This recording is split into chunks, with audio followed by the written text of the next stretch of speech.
Wow, you're drinking and working. Yeah, I know.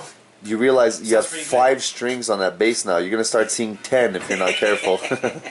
But that's how he plays better. 8's not so bad. 10 is like a It's not my stretch. fault. It's the first time we're trying to play a verse after a solo, so I gotta get used to it. Yeah, we've only been jamming the song for about 7 I months know, but now. there's no vocals. You're probably better off without me singing, buddy. Exactly. That's what I was thinking.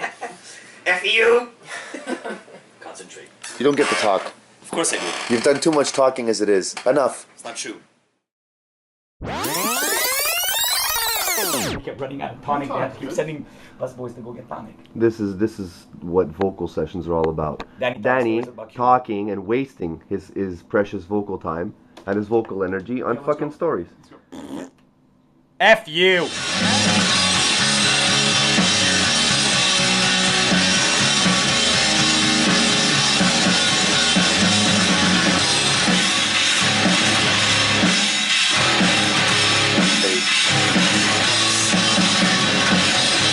Wow. Wow.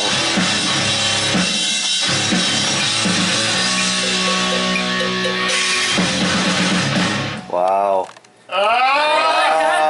Did you see that? He did it! He even did the slide a little slow so it sounded cooler. Wow. Now you actually might sound like a bass player, buddy. Hey, how you doing? How It's you not doing? me, it's the bass. Well, It's all the gear. I didn't want to say it on camera, but okay. What did I just say to you? I don't know. I don't. You don't get to talk anymore. F you! Phil joining the band was something I guess we should be letting everybody know how it happened. He was a very good friend and slash crazy drinking buddy. He was the type of guy who'd get you to drink 6 or 60 more shots even when you were done drinking that night. Well, there's some people out there that know about that. Yeah. I remember one night I was actually drinking with Chris, and he told me that they were actually going to do auditions for a new bass player, and I was welcome to actually just come and jam.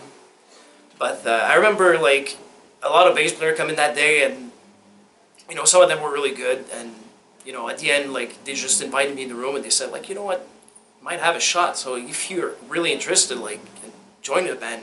I was like, you know, this could be a possibility. I was like, okay, yeah, and that's pretty much how it happened. And we were auditioning people, and it was a crazy day, the first day. And Phil wanted to be part of just hanging out with us, man. He didn't have a band, and he just wanted to come hang with us, and he goes, can we jam in between songs? Because I don't have a band, and I really want to jam. Yeah, so I mean, Phil was just hanging and jamming with us, and I think he impressed us more than the auditions did, you know? I mean, when we launched the record, when we came home from the tour, he was actually in the crowd. He was. Oh, yeah. We gotta have a picture of that There's somewhere. got to be a picture. We got to find a picture of that. Oh, we're gonna find a picture, I promise. Yeah, but yeah, he made it. He made it easy.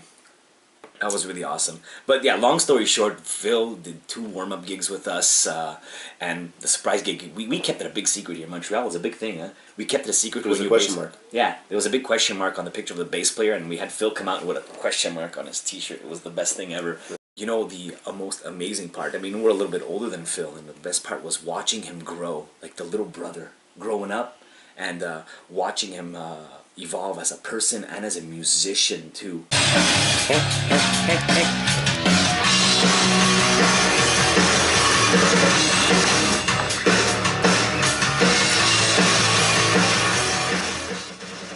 We played the show in Montreal early in January, and I know like we're leaving on tour. I think 2 weeks later, we were leaving on a little 4 weeks tour.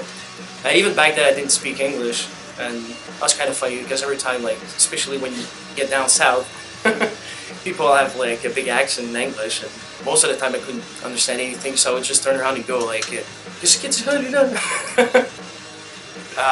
You know, playing a show in a venue like the Whiskey, where all these bands like can go from Guns N' Roses, Metallica, Motley Crue. You know, that's like one of the first moments where I felt like it was really like, fuck, I'm doing this. Like that's the first time I probably really realized it. You know it, but you don't realize it until there's something cool like that. Well, what it meant for me to join the band, fuck. It meant a lot, actually. A lot of things.